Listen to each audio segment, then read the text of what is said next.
कधी विचार केला आहे का? आपल्या आयुष्यातील सर्वात मोठे बदल नेहमी मोठ्या निर्णयांमुळेच होतात का? की एखादी छोटी सवय, छोटासा प्रयत्न किंवा एक सकारात्मक विचारही आयुष्याची दिशा बदलू शकतो? आजची गोष्ट अशाच एका छोट्याशा बदलाची आहे. चला तर मग ती गोष्ट मी तुम्हाला सांगते, जरा लक्षपूर्वक ऐका.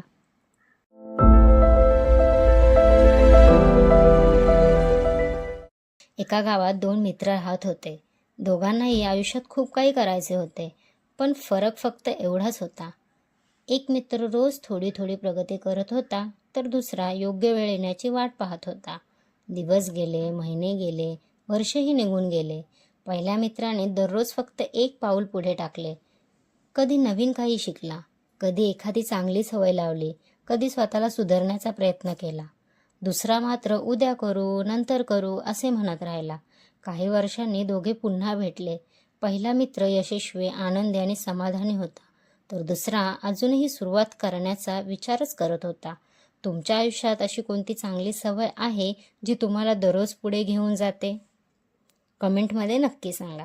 आणि आजपासून तुम्ही कोणता एक छोटासा सकारात्मक बदल करणार आहात का? या गोष्टीतून एक महत्त्वाची शिकवण मिळते. मोठे यश एका दिवसात मिळत नाही, ते दररोज घेतलेल्या छोट्या पावलांनी तयार होते. शुक्रवार आपल्याला आठवण करून देतो की आठवड्याचा शेवट म्हणजे थांबणे नाही, तर पुढच्या प्रवासासाठी स्वतःला अधिक मजबूत बनवणे आहे. आज एक छोटे पाऊल उचला, उद्याचा मार्ग आपोआप सुंदर होईल.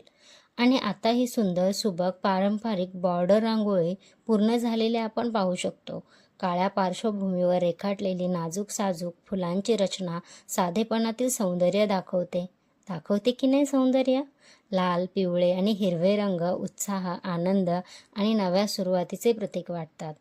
संपूर्ण रांगोळी एक सलग सीमेसारखी पुढे जाताना दिसते, जणू आपल्याला सांगत आहे की प्रगती ही एका मोठ्या उडीने नव्हे, तर अनेक छोट्या पावलांनी घडते. हाच आजच्या गोष्टीचा आणि रांगोळीचा सुंदर संदेश आहे. तुम्हाला या रांगोळीमागचा संदेश आवडला असेल तर व्हिडिओला लाईक करा. तुमच्या आयुष्यात बदल घडवणारी एखादी छोटी सवय असेल तर ती कमेंटमध्ये नक्की सांगा. आणि अशाच सुंदर, सुबक, मनमोहक रांगोळ्या आणि माझ्या प्रेरणादायी कथा ऐकण्यासाठी चॅनलला नक्की सबस्क्राईब करा. पुन्हा भेटूया एका नव्या रांगोळीसोबत. नमस्कार.